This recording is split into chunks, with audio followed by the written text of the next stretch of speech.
Hi friends, welcome to vijislifestyle. இன்னைக்கு இந்த வீடியோல நம்ம என்ன பார்க்க போறோம்னா மட்டன் சூப் எப்படி பண்றதுங்கிறது தான் உங்க கூட நான் ஷேர் பண்ணிக்க போறேன். சோ வாங்க வீடியோக்குள்ள போய் எப்படி பண்றதுன்னு பார்க்கலாம். வீடியோக்குள்ள போறதுக்கு முன்னாடி என்னோட சேனலை நீங்க ஃபர்ஸ்ட் டைம் பார்க்கறீங்கன்னா மறக்காம Subscribe பண்ணிடுங்க. கூடவே இருக்க அந்த பெல் ஐகானை கிளிக் பண்ணிடுங்க. சோ அப்பதான் நான் ஃபியூச்சர்ல அப்லோட் பண்ற வீடியோஸ்லாம் நீங்க தவறாம பார்க்க முடியும்.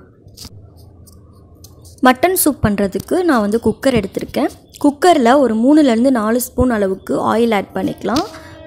ஆயில் நல்ல ஹீட் ஆனதுக்கு அப்புறம் அதில் ஒரு சின்ன துண்டு பட்டை 2 கிராம்பு இது ரெண்டும் ஆட் பண்ணிவிட்டு சின்ன வெங்காயம் ஒரு 7-8 சின்ன வெங்காயம் நான் பொடி பொடியாக கட் பண்ணி எடுத்து வச்சுருக்கேன். ஸோ அதையும் இதில் ஆட் பண்ணிவிட்டு ஒரு பெரிய தக்காளி கட் பண்ணி வச்சுருந்தேன், அதையும் இதில் ஆட் பண்ணிக்கலாம்.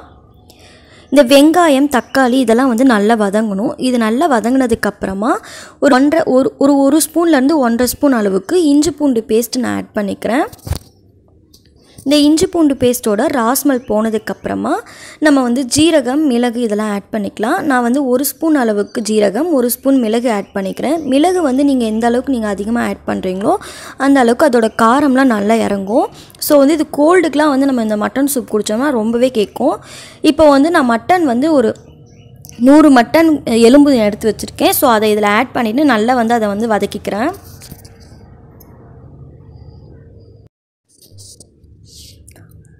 ஒரு நிமிஷம் நல்லா வந்து வதக்கினதுக்கப்புறமா தேவையான அளவுக்கு மட்டன் சூப்புக்கு வந்து தேவையான அளவு உப்பு ஆட் பண்ணிக்கலாம். உப்பு ஆட் பண்ணிவிட்டு ஒரு 1/2 ஸ்பூன் அளவுக்கு மஞ்சள் தூள், ஒரு ஸ்பூன் அளவுக்கு குழம்பு மிளகாய் தூள் எடுத்திருக்கேன். அதாவது வந்து மிளகாய் தூளும் கொத்தமல்லி தூளும் கலந்தது. ஸோ அது வந்து 1/2 ஸ்பூன், நீங்கள் குழம்பு பொடி இல்லைன்னா 1/2 ஸ்பூன் ஆட் பண்ணிக்கோங்க உங்கள் காரத்துக்கு தகுந்தாப்பில்.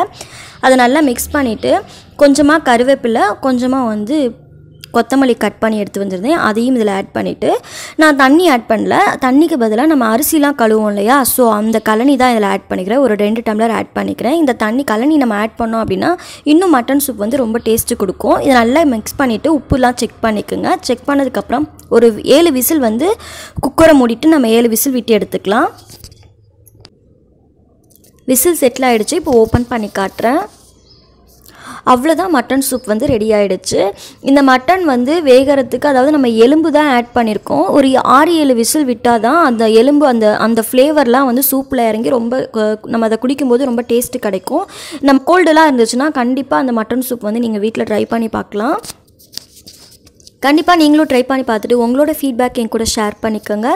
இந்த வீடியோ உங்களுக்கு பிடிச்சிருந்ததுன்னா லைக் பண்ணுங்கள், ஷேர் பண்ணுங்கள், மறக்காமல் என்னோடய சேனலை சப்ஸ்கிரைப் பண்ணிடுங்க. தேங்க்ஸ் ஃபார் வாட்சிங். தேங்க்யூ.